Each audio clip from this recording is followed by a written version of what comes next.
Como ustedes recuerdan, la semana pasada hablábamos basados en 2 Corintios capítulo 5 y hablábamos de vivir la vida para aquel que murió y también resucitó. Y entendíamos que en esta obra completa de Cristo nosotros estábamos unidos. Estudiábamos sobre la unión a Cristo, con Cristo, en un mismo cuerpo, y que éramos nosotros miembros de ese cuerpo, pero no solamente eso, sino miembros los unos de los otros, lo cual significa que hay una interdependencia. Tenemos a Cristo, que es la cabeza, pero luego todos los cuerpos deben de tener una cohesión provista por las coyunturas. Todo el cuerpo debe de subsistir en la verdad, en amor. El Señor ha dado múltiples dones y el cuerpo debe de ser beneficiado por todos estos dones que han sido entregados a los hombres. Y veíamos que porque eso existe, es necesario que sea puesto en práctica. Veíamos que es irracional que eso se quede solamente en un aspecto espiritual, pero que no aterrice a la realidad. Y veíamos que esa realidad se da en un lugar específico, que es, mi hermano, la iglesia local, donde usted se encuentra hoy reunido. Si no hay iglesia local, no tenemos el escenario para ser como Cristo. Y ahí conectábamos con el hecho difícil de manejar de que usted y yo, que venimos a la iglesia local, que somos miembros de la iglesia local, somos pecadores. Somos pecadores. Y los pecadores necesitan del perdón. El perdón que ha sido otorgado a través de la cabeza que es Cristo, luego debe de bajar también a los miembros. Debemos soportarnos los unos a los otros en amor. Debemos también exhortarnos a hablar la verdad los unos con los otros en amor para la mutua edificación. Pero todo esto tiene como base la dependencia total de Dios. Porque dependemos de Dios y porque dependemos de Cristo, quien vimos brevemente que es la vid, y nosotros los pámpanos, es que nosotros tenemos esperanza de llevar mucho fruto. Es que nosotros tenemos esperanza en el liderazgo de la iglesia local. Porque veíamos que el liderazgo de la iglesia local está igualmente compuesto por pecadores. Este servidor que está aquí parado es un pecador redimido por la gracia del Señor, y usted puede confiar en la obra de Dios hecha a través mía porque usted confía en Cristo y no confía en Carlos Córdoba. La obra de Cristo hecha en este servidor es lo que da la base para que usted pueda tener confianza. Igualmente, dentro de la iglesia, confiamos en Cristo y eso nos ayuda a subsistir porque nosotros dependemos totalmente de la vid.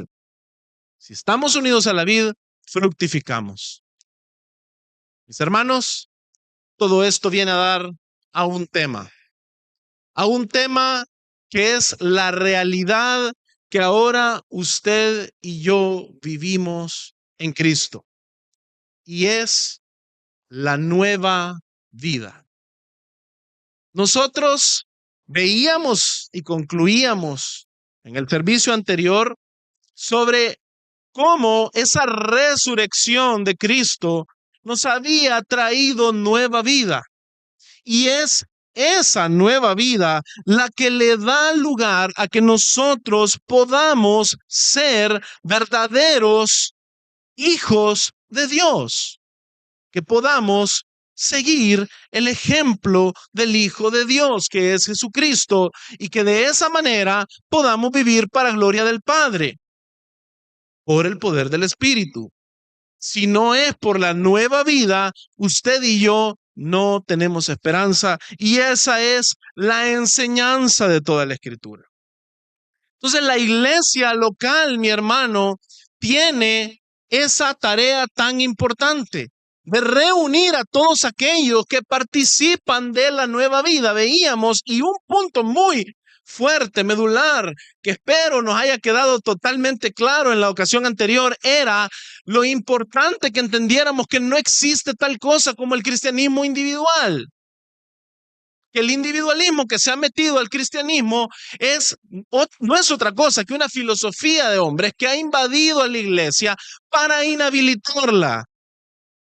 Como entendíamos eso, entendemos que la iglesia local es el lugar donde los creyentes viven la nueva vida en Cristo en unidad al cuerpo de Cristo. Su existencia, mi hermano, la existencia de la iglesia local no es meramente para sobrevivir.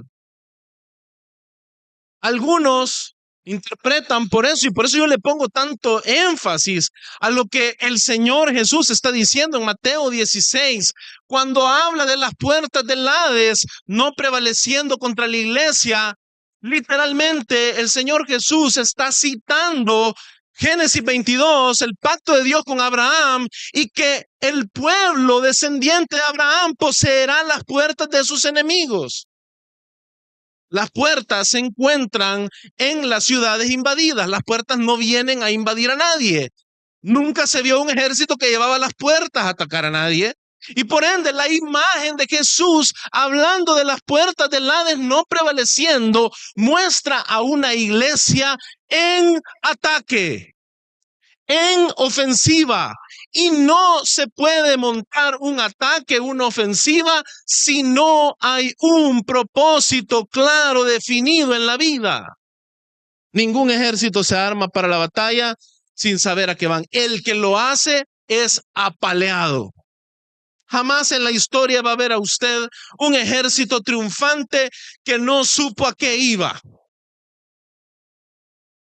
Y la iglesia, mi hermano, no es solamente, la iglesia local no es solamente un lugar para que sobrevivamos aquí encerraditos hasta que Cristo venga, para que nos resguardemos aquí a ver cómo le hacemos para que los embates del diablo no nos logren sacar y hacer caer. No, mi hermano, la nueva vida en la iglesia no es una espera armoniosa, espiritual. Y entiéndese espiritual bajo el concepto moderno de espiritualidad que es gnóstico, que es algo etéreo, algo no vivido, no real. Esa espiritualidad gnóstica que debe de salir de la iglesia, no se trata de eso, mi hermano. Por el contrario, la vida, la nueva vida en la iglesia está llena del propósito de Dios en el presente para este mundo. Si la iglesia no comprende eso, el tema de la nueva vida ya no hace mucho sentido. Porque yo le estoy invitando a vivir una nueva vida y yo le estoy invitando a usted a simple y sencillamente abrir una sombrilla para que no le caigan las aguas de este mundo. Hasta que el Señor lo rescate a usted de los embates del enemigo. Mi hermano, sí, el enemigo anda como león rugiente buscando a quien devorar, eso no lo dude. Pero eso no va a poder ser combatido con pasividad. No va a poder ser combatido con una iglesia que no es activa y que no es participativa en la gran comisión.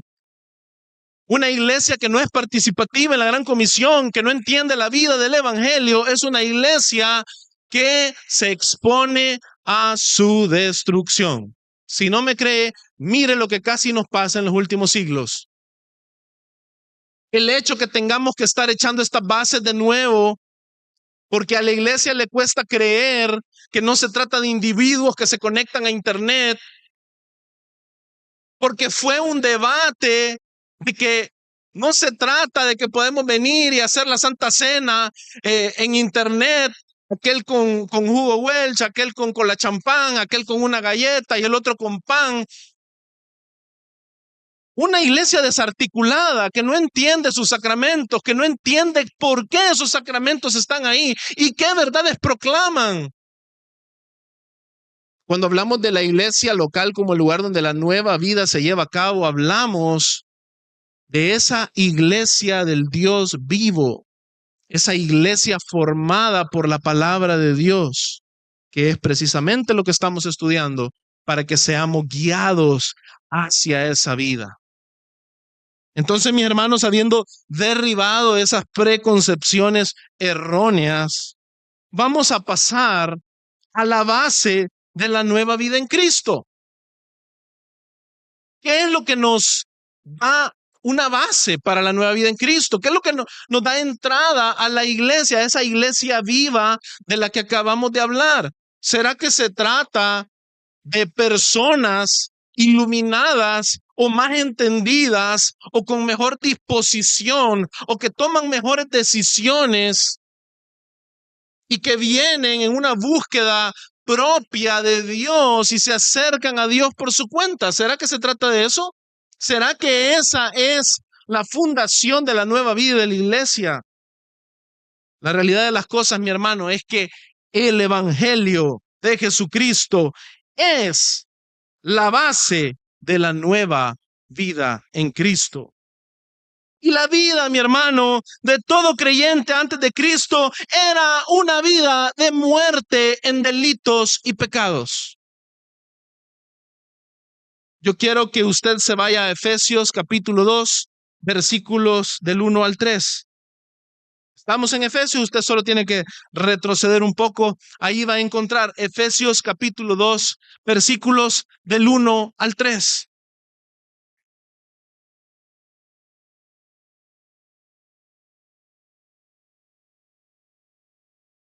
Fíjese lo que le está diciendo Pablo a los efesios respecto a esta vida. Y él les dio vida a ustedes que estaban, ¿qué? Muertos en sus delitos y pecados, en los cuales anduvieron en otro tiempo según la corriente de este mundo, conforme al príncipe de la potestad del aire, el espíritu que ahora opera en los hijos de desobediencia. Hago un alto ahí, porque esto, mi hermano, es una identificación con simientes. De hecho, lo que está diciendo acá Pablo es que aquel que no está en Cristo, aquel que no ha venido a la nueva vida, está identificado con la corriente de este mundo, conforme al príncipe de la potestad del aire. En términos de Génesis, estas personas son simiente de la serpiente. Son la generación de víboras que Jesús también alertaba en los evangelios. Entre ellos, dice en el versículo 3, también todos nosotros en otro tiempo vivíamos en las pasiones de nuestra carne, satisfaciendo los deseos de la carne y de la mente, y éramos, dale ojo a esa palabra, ¿por qué? Por naturaleza. Yo quiero que usted entienda que es como que yo le diga que yo tengo un árbol de aguacates y yo crea que el árbol de aguacates puede dar peras. Por voluntad propia. Imposible. Lo que nos está diciendo la palabra de Dios es que éramos por naturaleza, es decir, eso es algo radical, algo muy inherente en nosotros. Éramos por naturaleza hijos de ira, es decir, nuevamente la identificación con la simiente de la serpiente, lo mismo que los demás. Esa, mi hermano, es la condición de todo hombre que no viene a Cristo, y esa era la condición de aquellos que ahora afirmamos por el evangelio tener una nueva vida. Por ende, nadie que ha creído en el evangelio cree algo distinto a esto. Y yo quiero que echemos las bases. Si usted se fija en los textos, yo había puesto Génesis, pero no vamos a ir a Génesis porque ya he expuesto como 20 veces ese texto y lo quisiera volver a hacer, pero llegamos a las 10 de la noche. Amén, dicen los hermanos. Pero eso, mi hermano, es una enseñanza básica de la Escritura. Y si usted no lo tiene en la base de su evangelio está truncado. Y ese es el evangelio que es la base de la nueva vida que vamos a vivir como iglesia. Yo quiero que leamos Mateo 22 del 34 al 40. Mateo 22 del 34 al 40.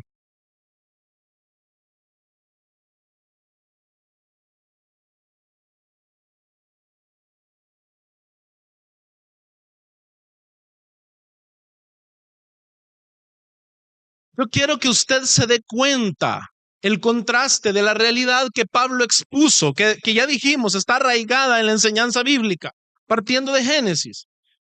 Pero yo quiero que usted se dé cuenta lo que el Señor Jesús enseña acá.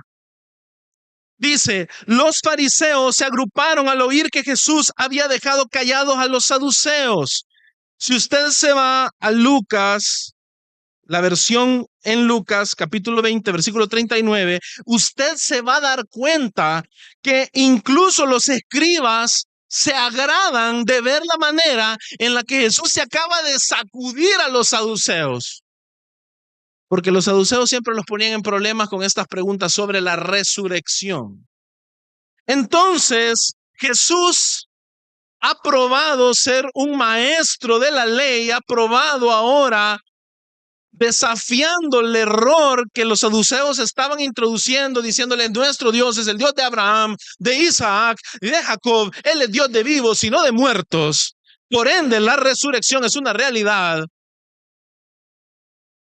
Y entonces, lo que sucede ahora es que los intérpretes de la ley quieren poner a prueba a este hombre que acaba de, en efecto, dejar silenciados a los saduceos. Dice, uno de ellos, intérprete de la ley, para poner a prueba a Jesús, le preguntó, Maestro, ¿cuál es el gran mandamiento de la ley? Yo quiero que ustedes se den cuenta, a la luz de lo que hemos venido aprendiendo en sermones anteriores. Habíamos dicho que Jesús fue perfectamente obediente acá en la tierra, porque Él era literalmente la palabra encarnada, la Torá, la ley encarnada. Y Él vivió perfecta obediencia al Padre. Qué irónico que aquí tenemos a hombres pecadores poniendo a prueba a este hombre que es Dios mismo, el Verbo, el Hijo de Dios encarnado.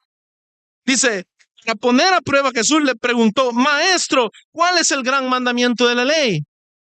Y él le contestó, amarás al Señor tu Dios con todo tu corazón y con toda tu alma y con toda tu mente. Este es el grande y primer mandamiento, y el segundo es semejante a este.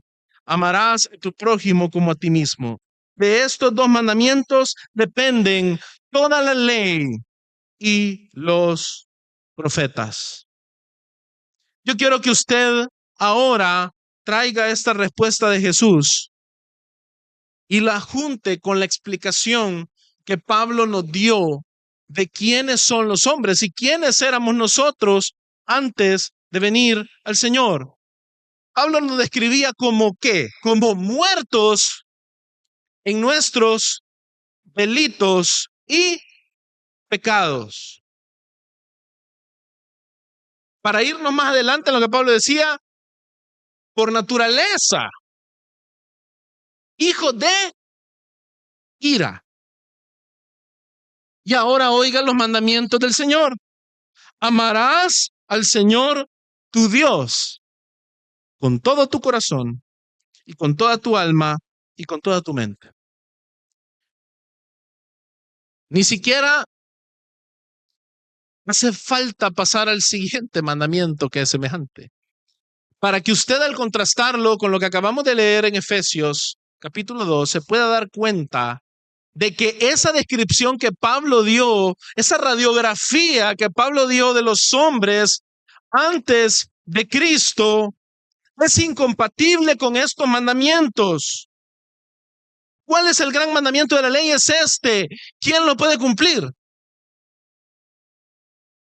De acuerdo a la enseñanza sobre los hombres caídos que toda la Biblia hace y que Pablo resume nada más. Solamente resume. Hemos estado viendo Éxodo con mi esposa y hemos estado leyendo sobre el endurecimiento del corazón de Faraón. Y esto, cuando leemos a Pablo aquí, es como que Pablo está nada más sistematizándolo, explicándolo. En toda la Biblia está. Esos corazones de esos hombres que Pablo ha descrito no están capacitados para obedecer este mandamiento. Por ende, tampoco pueden amar a su prójimo como a sí mismos. Pablo recalca esto de una manera muy explícita en Tito capítulo 3, versículos del 3 al 7. Para no dejar tan olvidado a Tito, una carta que tanto nos encantó cuando la vimos acá los jueves. Fíjense qué hermosa explicación nos da Pablo acá en Tito sobre esta situación.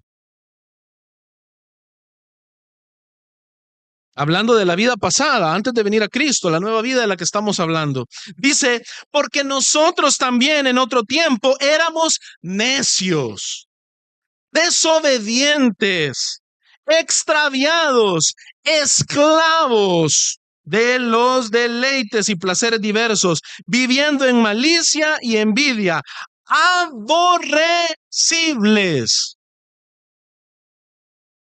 Aborrecibles. Póngale ojo a esa palabra. Y odiándonos unos a otros. Deteniéndonos un poquito ahí, el aborrecibles está indicando principalmente nuestra posición delante del Señor. Dios, que es santo, no puede habitar con el pecado. No puede condonar el pecado. Por tanto, delante de Dios, nosotros éramos antes de Cristo, y todo el que no está en Cristo es aborrecible delante de Dios. Y eso tiene una consecuencia. Quiero que usted vea estos dos grandes mandamientos en los cuales se resume la ley y los profetas, y los vea acá en lo que Pablo nos está explicando. Amarás al Señor tu Dios con todo tu corazón, con toda tu alma, con toda tu mente. Sin embargo, nosotros delante de Dios somos aborrecibles. Y luego dice, y el segundo es igual de importante, que es amarás a tu prójimo como tú mismo. ¿Y qué dice después de aborrecibles? Odiándonos unos a otros. Es decir, que Pablo está explicando que usted sin Cristo era todo lo contrario. Absolutamente la antítesis de la obediencia a la ley de Dios. Delante de Dios aborrecible y delante de los hombres odioso para los demás.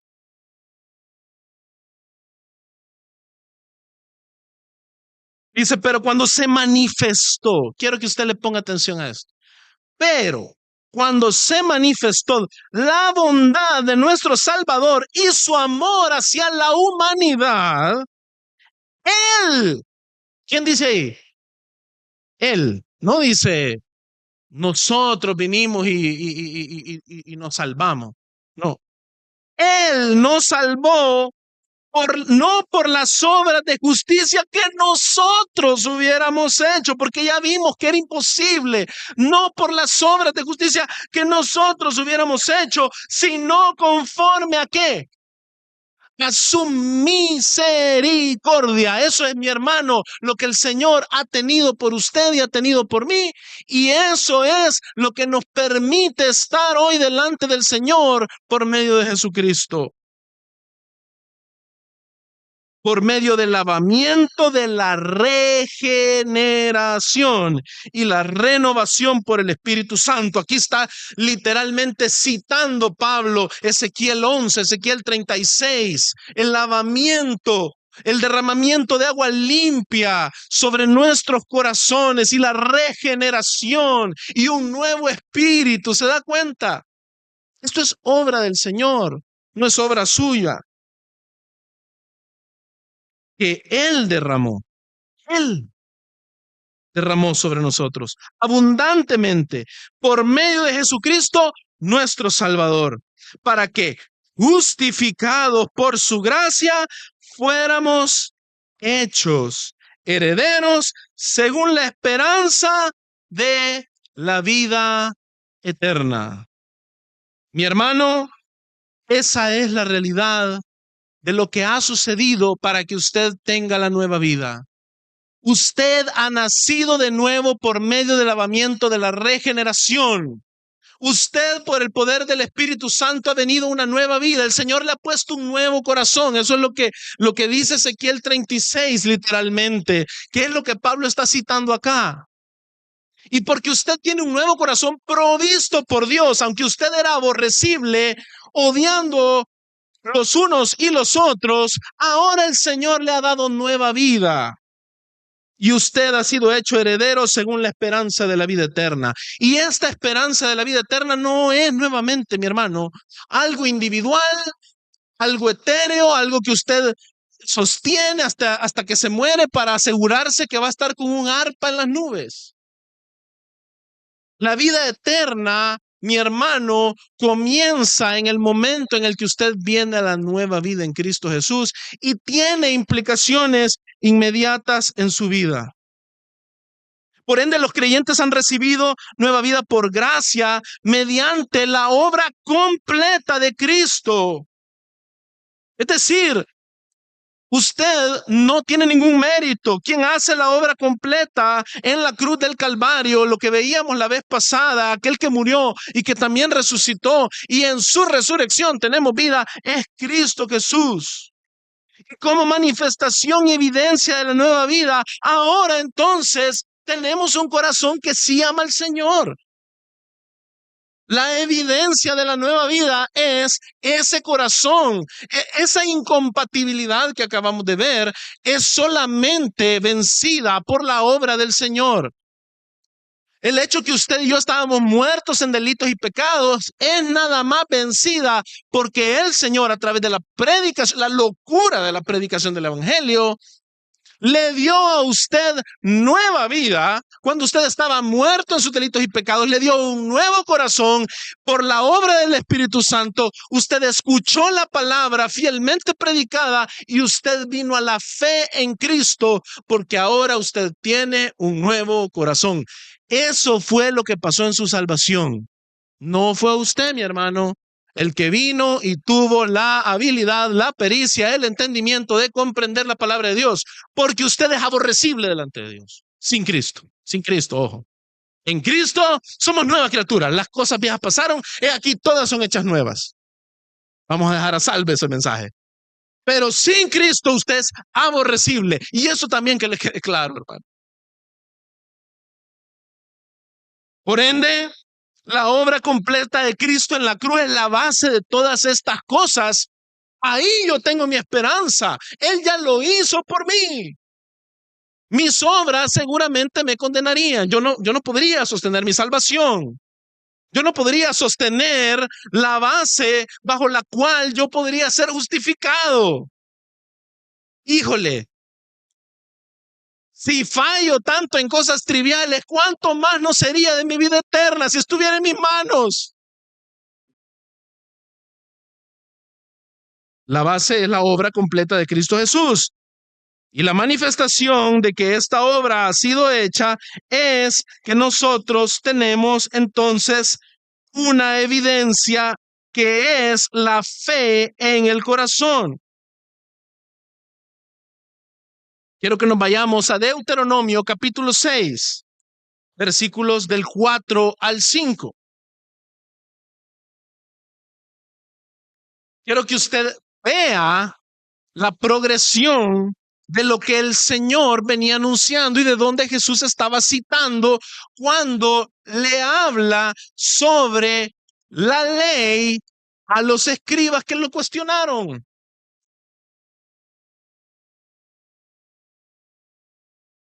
Este texto es muy famoso, es conocido como la Shema. No me vamos a poner a hablar hebreo aquí. No se preocupe. Deuteronomio capítulo 6, versículo 4 dice: escucha, oh Israel, el Señor nuestro Dios, el Señor uno es. Amarás al Señor tu Dios con todo tu corazón, con toda tu alma y con todas tus fuerzas. Mis hermanos, la base de este mandamiento se encuentra en el inicio de este texto. Escucha, oh Israel. En Éxodo capítulo 3, el Señor dice, Israel es mi hijo. Y le dice a Faraón, si tú no sueltas a mi hijo para que vaya y me adore, entonces yo mataré a tu hijo. ¿Sabe qué significa eso? Que aquellos a quienes se les hace el llamado de poder amar al Señor de todo su corazón, es nada más a los que son genuinamente el pueblo de Dios. Dios dice, escucha, ¿quién? Israel. Escucha, pueblo mío, escucha, hijo mío. Hijo mío, que te he amado con amor eterno. Ese es el que es invitado a obedecer la famosa Shema. Escucha, Israel. El Señor es nuestro Dios, el Señor uno es. Esa es la base. Israel puede escuchar al Señor sí y solo sí es el pueblo de Dios. Y luego viene el mandamiento. Amarás al Señor tu Dios con todo tu corazón, con toda tu alma y con toda tu fuerza.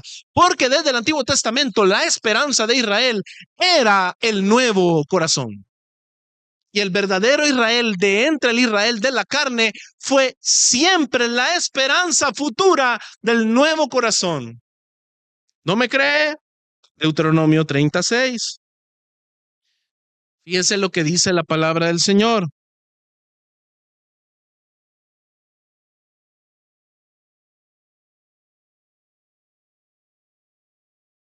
Esto, mis hermanos,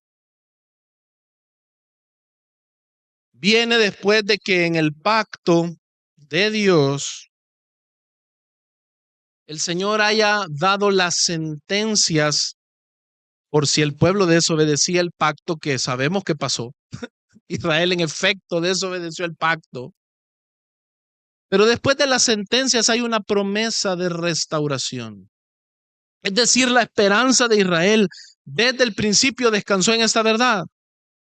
Deuteronomio 36 dice lo siguiente: además, el Señor tu Dios circuncidará tu corazón y el corazón de tus descendientes, para que ames al Señor tu Dios con todo tu corazón y con toda tu alma, a fin de que vivas. Mi hermano, usted está encontrando desde el antiguo pacto, desde la promesa de restauración tras la caída por haber desobedecido el antiguo pacto, la promesa fiel del Dios que salva, de que Él mismo circuncidaría el corazón del pueblo con un objetivo de que este pueblo y sus descendientes, entiéndase mi hermano, nosotros los partícipes del nuevo pacto, amemos al Señor con todo nuestro corazón y con toda nuestra alma, a fin de ¿qué? De que vivamos. Y es justamente de lo que estamos hablando. La nueva vida en Cristo. La circuncisión de nuestro corazón es para que amemos al Señor a fin de que vivamos. Se espera una nueva vida de nosotros. Y volviendo a Efesios capítulo 2, del versículo 8 al 9,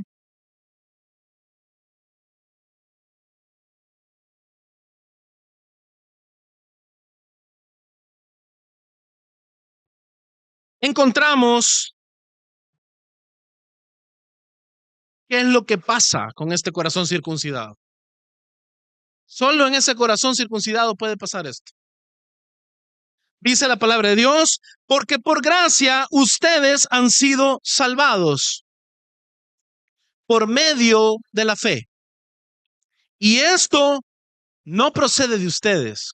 Quedó total, plena, llana evidencia a través de todo el antiguo pacto. Esto no procede de ustedes, está clarísimo. La historia del antiguo pacto lo comprobó. Sino que es un regalo de Dios. ¿Se acuerdan lo que decía la promesa de la restauración? Entonces, yo circuncidaré sus corazones, yo lo voy a hacer. Es un regalo de Dios. Porque es don de Dios, no por obras, mi hermano, para que nadie se gloríe. Nosotros somos salvos por gracia. Esa gracia implica que hemos recibido la regeneración por el lavamiento, por el derramamiento del Espíritu Santo en nosotros, y ese nuevo corazón ahora es un corazón que puede venir a la fe, que le es natural venir a la fe, porque ahora ese corazón circuncidado ama al Señor, ama la ley de Dios. En términos de Jeremías, en el nuevo pacto tendrá la ley de Dios escrita en su corazón. Esa es la promesa de Dios en el nuevo pacto en Jeremías.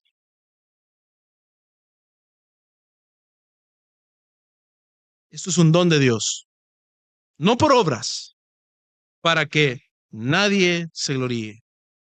La base, mi hermano, de la nueva vida es una dádiva de Dios.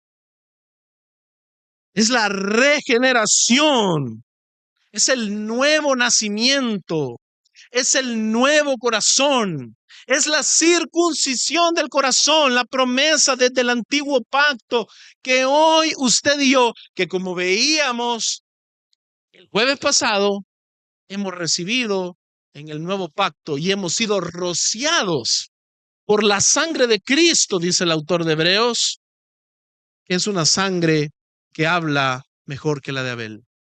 Y yo, claro que hace sentido. Si éramos aborrecibles, odiándonos unos a otros, la sangre de Cristo tenía que hablar mejor que la de Abel, tenía que clamar por perdón. Esa es la sangre con la cual usted y yo hemos sido rociados. Y esa es la razón por la cual tenemos nueva vida en Cristo Jesús. Y esa nueva vida, mi hermano, es una realidad. Como veíamos en el sermón pasado, tiene un lugar para ser practicado, que es la iglesia local. Usted al haberse hecho presente hoy lo está practicando porque se está tomando en serio la necesidad de compartir con sus hermanos. Porque usted está identificando la necesidad de venir y no solamente sentarse como que es el cine y oír, sino también finalizar y luego platicar con su hermano y enterarse de los problemas. Si es necesario exhortarle, exhortarle. Si es necesario que usted sea exhortado, ser exhortado. Usted está viviendo de una manera muy real la nueva vida cuando usted viene a la iglesia local. Cuando usted también sirve en la iglesia local.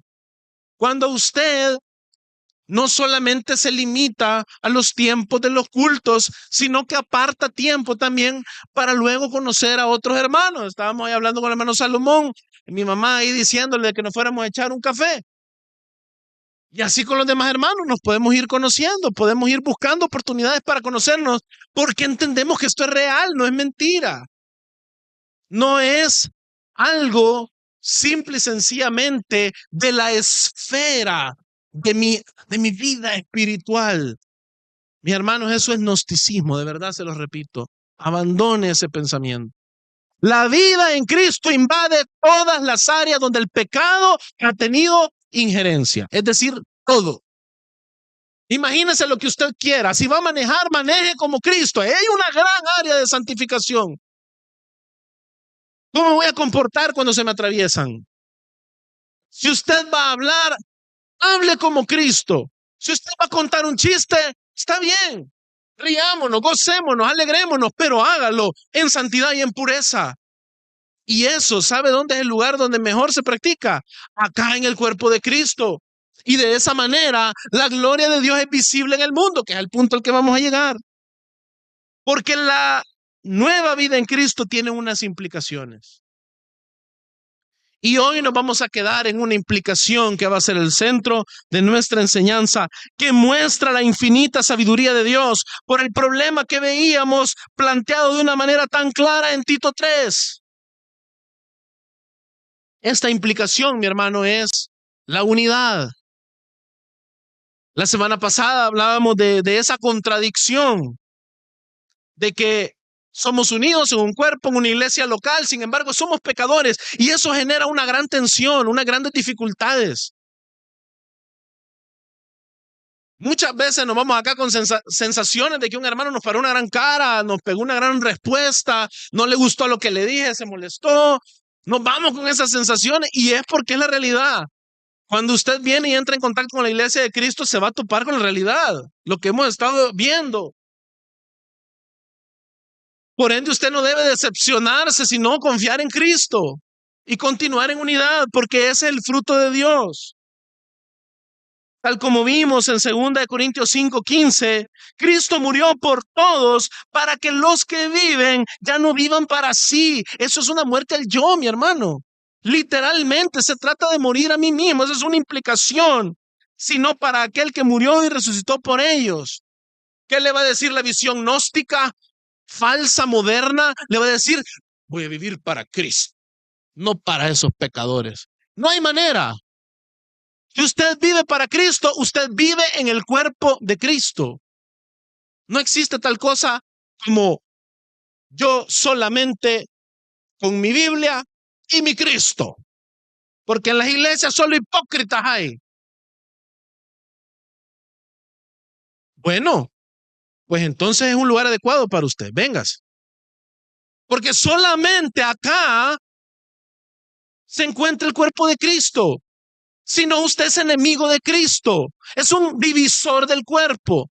Es un enemigo de la cruz de Cristo que lo que hace es unir a su pueblo al cuerpo. ¿Usted cree que ser enemigo de la cruz de Cristo es solo agarrar una cruz y quebrarla o ponerla al revés o escupirle o blasfemarla? Algunos creen que eso se trata cuando Pablo habla de los enemigos de la cruz de Cristo. Los enemigos de la cruz de Cristo son aquellos que atacan la obra de la cruz de Cristo, que es la unión de todos aquellos en su muerte y en su resurrección. Por ende, si usted es de esos cristianos que cree que hace iglesia en línea solo, usted es un enemigo de la cruz de Cristo. Se lo digo en amor, no se lo digo para venir a restregarle algo y que usted se sienta achicado en lo que le estoy diciendo. No, se lo digo en amor. Usted está siendo un enemigo de la cruz de Cristo y usted debe acercarse al cuerpo de Cristo. ¿Por qué? Porque el objetivo de aquel que murió por todos es para que ya no vivamos para nosotros, sino por aquel que murió y resucitó por ellos. Es decir, por todo el cuerpo. Y es incoherente pensar lo contrario. Y mire, mi hermano, esta unidad tiene dos maneras en las cuales es notable. La primera de las maneras es su amplitud. Mi hermano, lo increíblemente amplio que es la unidad. Hablábamos la vez pasada de lo variadas que pueden ser nuestras personalidades, de las pilas que pueden tener los hermanos que toca soportar, de temas culturales, de temas políticos. Es increíble. Pero la amplitud de la unidad trasciende todas las barreras externas. Y como un ejemplo latente, un ejemplo bíblico, pero un ejemplo vibrante que nosotros podemos encontrar es la remoción, el hecho de que el Señor quita la pared intermedia entre los judíos y gentiles. Efesios 2, del 14 al 22. Fíjense lo que dice la palabra de Dios. Porque Él mismo es nuestra paz. Y acá de verdad es la paz con Dios. Es decir, ya no somos aborrecibles y ahora tenemos paz para con los demás. Ya no nos odiamos los unos a los otros. Él mismo es nuestra paz. Y de ambos pueblos hizo uno, derribando la pared intermedia de separación, poniendo fin a la enemistad de su carne, la ley de los mandamientos expresados en ordenanzas, para crear en el mismo los dos en él mismo de los dos un nuevo hombre, estableciendo así la paz. Cuando dice, poniendo fin a la enemistad en su carne, la ley de los mandamientos expresados en ordenanzas, está hablando literalmente de Cristo siendo el sacrificio perfecto, de tal manera que tanto judíos como no judíos, como gentiles que no tenían el sistema sacrificial, pueden venir delante de Cristo, el Cordero de Dios, el sacrificio perfecto, y ser el pueblo santo de Dios. Partícipes de la obra del sumo sacerdote. Dice, para crear en el mismo de los dos un nuevo hombre, estableciendo así la paz. Y para reconciliar con Dios a los dos en un cuerpo por medio de... ¿Se da cuenta? ¿Qué es lo que hace la cruz? Reconcilia con Dios a los dos en un cuerpo. La enemistad con la cruz de Cristo tiene que ver con dividir su cuerpo. Tenga cuidado. Por medio de la cruz, habiendo dado muerte en ella a la enemistad con Dios y por ende a la enemistad con los hombres. Y vino y anunció paz a ustedes que estaban lejos y paz a los que estaban cerca, porque por medio de Cristo los unos y los otros tenemos nuestra entrada al Padre en un mismo espíritu. Así pues, ustedes ya no son extraños ni extranjeros, sino que son conciudadanos de los santos y son de la familia de Dios. Están edificados sobre el fundamento de los apóstoles. Breve enseñanza, los apóstoles son un fundamento. La iglesia también es presentada por Pablo como un edificio. En los edificios, los fundamentos no se echan en el 20º piso. Por ende, si alguien modernamente dice que es un apóstol, como mínimo está errado y normalmente es un lobo. Así que tengan cuidado. Están edificados sobre el fundamento de los apóstoles y profetas, siendo Cristo Jesús mismo la piedra angular, en quien todo el edificio bien ajustado va creciendo, ¿se da cuenta? Para ser un templo santo en el Señor. En Cristo también ustedes son juntamente, está aplicando este lenguaje sobre gentiles y sobre judíos, que eso no era una relación buena. En Cristo también ustedes son juntamente edificados para morada de Dios en el Espíritu. Es decir, Dios nos hizo un solo templo a judíos y a gentiles. Y ahora póngase a pensar a usted en cualquier pared intermedia que podamos tener acá.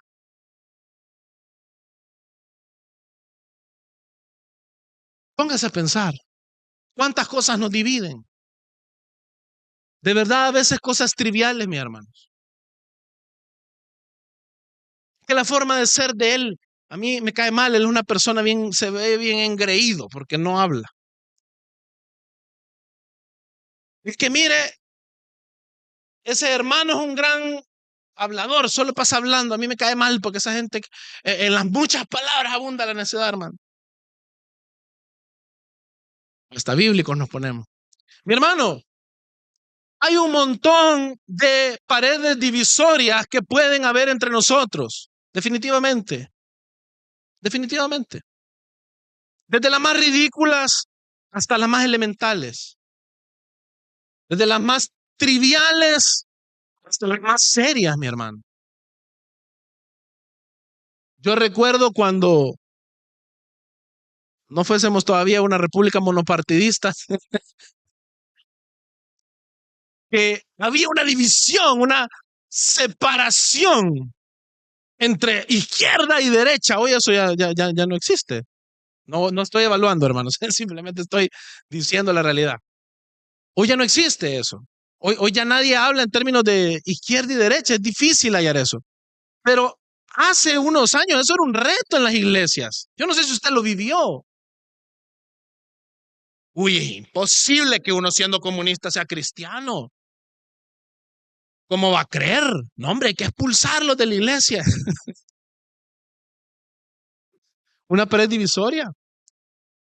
¿Cómo va a creer que siendo un capitalista, un cerdo, que no ama al prójimo, usted va a ser cristiano. Y eso era una pared divisoria fuerte, notable antes en el ambiente político del país.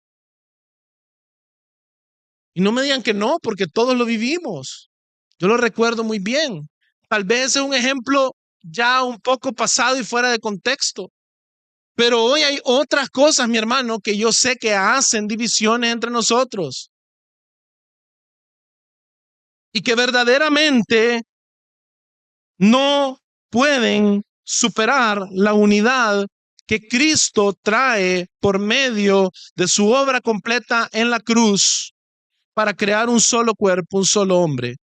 Porque la amplitud de esta unidad supera por completo cualquier tipo de pared intermedia. Puede ser fundamental, puede ser trivial.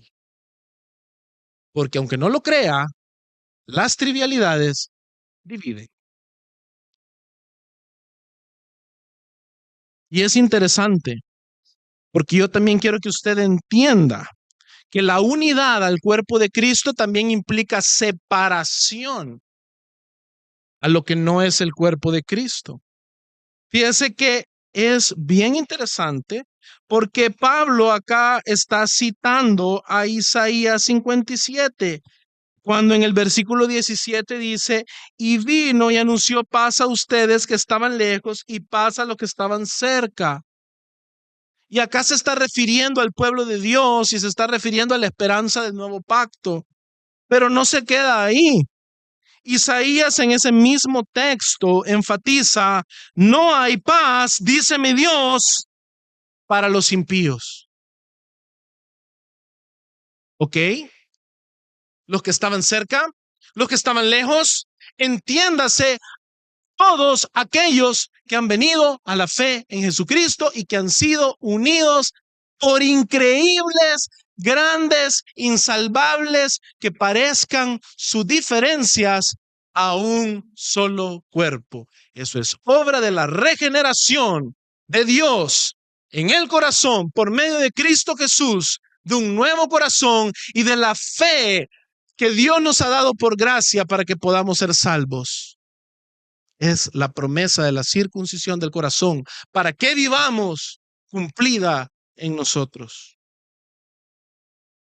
La unidad tiene esa enorme amplitud, pero también es notable por su profundidad, mi hermano. La unidad que Cristo nos da no solamente es amplia, porque nosotros podríamos decir, bueno, entonces poniendo el ejemplo de la política, que acá hay personas con un pensamiento de izquierda y de derecha que han venido a Cristo y ahora conocen al verdadero Rey y Señor y la verdadera política y se han unido, pero no solamente están ahí soportándose, aguantándose. No solamente, ni modo, ¿verdad? Tengo que estar aquí porque es la iglesia. No, no es eso. La profundidad de este amor y de esta unidad que tenemos en Cristo es lo que le hace especial, porque usted puede reunir, yo ya le he dicho, ejemplos triviales, grupos de gente que anda en bici, de gente que corre, se lo digo porque yo he participado de eso. Yo estaba metido en un grupo y si me está viendo alguno de ellos, no estoy atacando a los amigos, pero estaba en un grupo que se llamaba los Night Runners y lo que teníamos en común es que corríamos de noche. Sin embargo, después nos dábamos duro porque yo no tomaba, los otros sí tomaban. También el tema político a veces salía. Envidias porque aquel corre más rápido que el otro. Sin embargo, éramos los Night Runners. Usted podría decir, hay una amplitud en esa unidad de los Night Runners. Sí, pero no había profundidad. Entonces estas dos cosas van juntas. Hay una verdadera profundidad. La unidad no es mera convivencia, mi hermano. No es solamente que aquí venimos y convivimos y hacemos a un lado algunas diferencias para aguantarnos mientras nos comemos la cena. No es algo cosmético, no es algo que ocurre por apariencias, porque ni modo. Es algo real. No es solo tolerancia. En palabras de Pablo, mi hermano, si usted lee el versículo 15 de este texto, dice, poniendo fin a la enemistad en su carne, la ley de los mandamientos expresados en ordenanzas, ¿para qué? Para crear en él mismo de los dos un nuevo hombre, estableciendo así la paz. Las palabras empleadas aquí son muy profundas. De muchos ha creado uno, es decir, hay un solo corazón. Habla también Pablo de una nueva familia, eso está en el versículo 19, que dice, así pues, ustedes ya no son extraños ni extranjeros, sino que son conciudadanos. Y le está diciendo esto a judíos y a gentiles. Unos venían del paganismo y de sus deidades paganas, y otros venían de conocer la Torá, de conocer la ley de Dios, de seguir sus sacrificios, de seguir sus ordenanzas. Ustedes ya no son extraños ni extranjeros, sino que son conciudadanos de los santos. Hace un solo pueblo, una sola familia, porque dice, y son familia de Dios. Es decir, hay rasgos naturales, biológicos, identificables en la nueva vida en Cristo, comunes entre nosotros, que trascienden cualquier diferencia. Nuestra unión es trascendental, porque nuestro nuevo corazón de carne, mi hermano, que según las promesas de Dios es un corazón de carne en lugar del corazón de piedra, es Cristo mismo en nosotros. Él es el origen de nuestra unidad. Y esto debe trascender cualquier pared intermedia. Tan profunda es la unidad que Cristo mismo, el Hijo de Dios encarnado, la ley escrita en el corazón de carne, es el factor común que nos une.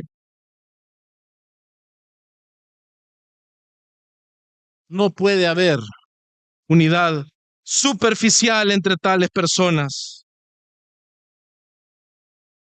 En palabras de Ezequiel 11:19, Dios dice, yo les daré un solo corazón y pondré un espíritu nuevo dentro de ellos.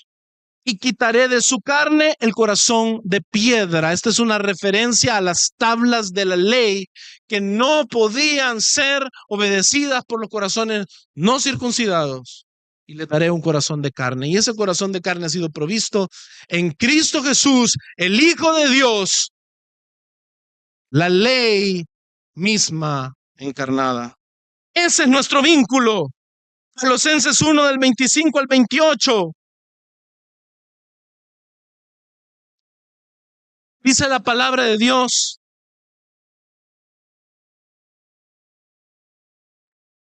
de esta iglesia fui hecho ministro conforme a la administración de Dios que me fue dada para beneficio de ustedes, a fin de llevar a cabo la predicación de la palabra de Dios, es decir, el misterio que ha estado oculto desde los siglos y generaciones, pero que ahora ha sido manifestado a sus santos. A estos Dios quiso dar a conocer cuáles son las riquezas de la gloria de este misterio entre los gentiles, que es Cristo en ustedes, Cristo en ustedes, Cristo en ustedes, la esperanza de gloria.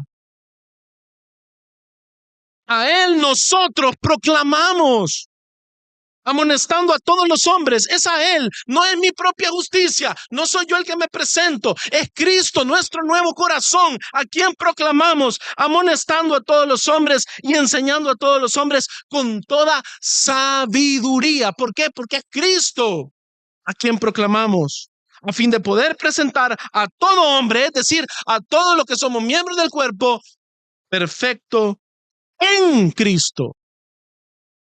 ¿No en usted? Y esa es la base de esta profundidad. Mi hermano, la amplitud y la profundidad de la unidad de la iglesia hace que la gloria del Dios invisible sea visible. Colosenses 1 del 13 al 15 nos dice que Cristo es la imagen del Dios invisible. Y como nosotros confesamos que Cristo, el Hijo de Dios, el Hijo encarnado,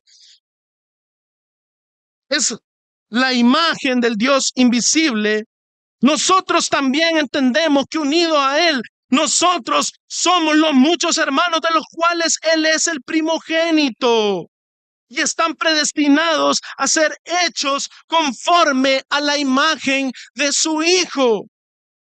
Romanos 8:29 nos dice: porque a los que de antemano conoció, también los predestinó. Eso es usted y yo. Fíjese, a ser hechos conforme a la imagen de su Hijo, para que Él sea el primogénito entre muchos hermanos. Es decir, nosotros de Él, partiendo de Él que es la vid verdadera, somos pámpanos que llevan fruto y que viven vidas en la iglesia, en unidad, que honra al Señor.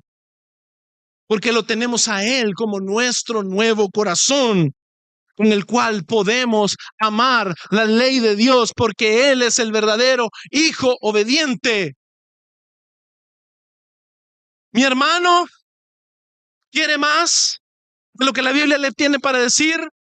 La palabra de Dios nos enseña en Apocalipsis 21 que la iglesia es la esposa del Cordero, que se le han dado vestiduras blancas, que son las acciones justas de los santos, es decir, es aquella que está identificada y vestida de Cristo. Y por ser la esposa del Cordero, la iglesia es, mi hermano, la gloria de Cristo. Y eso no se trata de usted. No se trata de que usted brilla y hace que Cristo se vea glorioso, sino que se trata de que usted, si es la genuina esposa de Cristo, usted ha sido santificado por la palabra. Si usted es genuinamente la esposa de Cristo, usted vive y ama a Cristo y muestra gloriosamente a Cristo.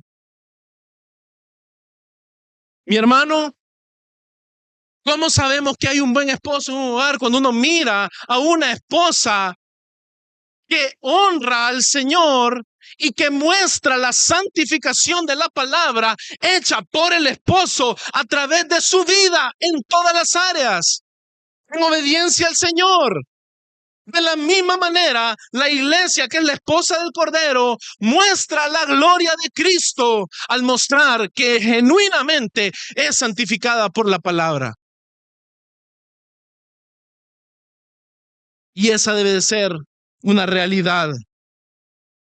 Que la gloria del Dios invisible sea visible en la iglesia, porque si somos la esposa del Cordero, nosotros somos la gloria del Hijo del Hombre.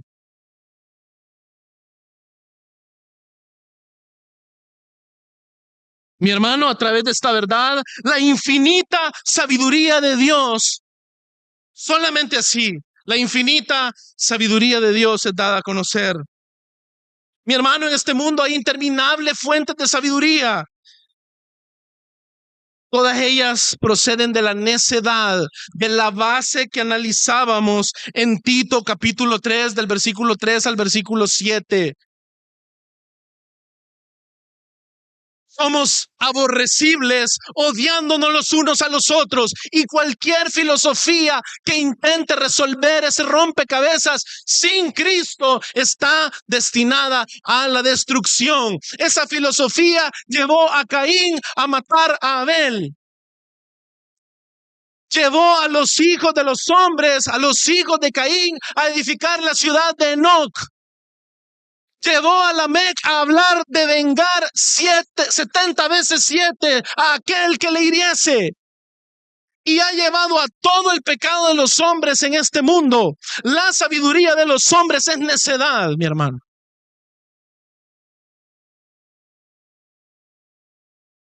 Solo Cristo crucificado es la sabiduría de Dios. 1 Corintios 1, del 22 al 25. Nos dice la palabra de Dios, porque en verdad los judíos piden señales y los griegos buscan sabiduría, pero nosotros predicamos a Cristo crucificado. Esto requiere, mi hermano, que usted, para creerlo, tenga nueva vida. Porque esto es locura. Nosotros predicamos a Cristo crucificado, piedra de tropiezo para los judíos y necedad para los gentiles. Sin embargo, para los llamados, tanto judíos como griegos, es decir, nosotros, de quienes la pared intermedia ha sido quitada para que tengamos la fe en unidad, Cristo es poder de Dios y sabiduría de Dios. Porque la necedad de Dios es más sabia que los hombres. Porque el Hijo de Dios, el Verbo encarnado colgado en una cruz, es más sabio que su esfuerzo inútil.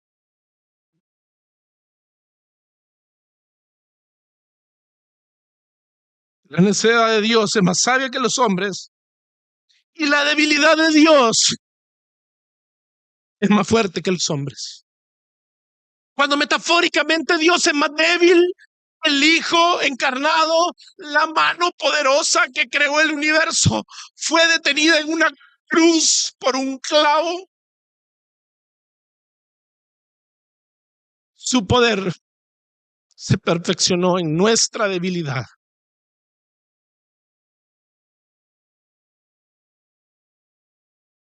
Y mi hermano, esta sabiduría solo puede ser dada a conocer por medio de la iglesia. Y vamos a cerrar con Efesios 3:10. Dice la palabra del Señor: de este modo, la infinita sabiduría de Dios puede ser dada a conocer ahora por medio de ¿quién? De la iglesia, a los principados y a las potestades en los lugares celestiales. Mi hermano, eso no tiene solo que ver con ángeles y demonios. Las estrellas fueron puestas en los lugares celestiales para determinar los tiempos y las estaciones. La lectura correcta de Génesis nos debería entender que esto no solamente se está refiriendo a las cosas invisibles, sino a las cosas visibles sobre las cuales Cristo reclama dominio. Y nosotros mostramos la sabiduría de Dios, sí, a las cosas invisibles, pero no nos engañemos. Los principados y las potestades en los lugares celestiales, los gobernantes de este mundo, aquellos que se hacen sabios en este mundo, reciben de parte de una iglesia viva, de una iglesia santificada, de una iglesia regenerada, de una iglesia que de verdad representa la gloria de Cristo, porque es su esposa y es su gloria. La iglesia es esa fuente de única sabiduría por medio de la cual los hombres aborrecibles que se odian los unos a los otros pueden ser reconciliados con Dios y pueden ser reconciliados los unos a los otros, brillar como una luz en medio de las tinieblas y llevar la palabra de Cristo hasta el último rincón de este mundo. Vamos a orar. Dios te bendiga. Realmente es un privilegio para nosotros que puedas escuchar el mensaje de la palabra de Dios. Esperamos que Dios obre en tu vida grandemente a partir de lo que puedas escuchar y aprender a través de este sermón. Sin embargo, creemos que solo este sermón es insuficiente y no debería de suplantar por ningún motivo tu asistencia a una iglesia local. La iglesia local es el medio por el cual Dios obra en la vida de su pueblo. Te motivamos a que busques una iglesia sana donde congregarte o puedas contactarte con nosotros en nuestras redes sociales para que nos puedas visitar. Será un gusto poder servirte y que podamos juntos adorar a Dios en comunión con sus redimidos mientras aprendemos de su palabra. Que el Señor te bendiga.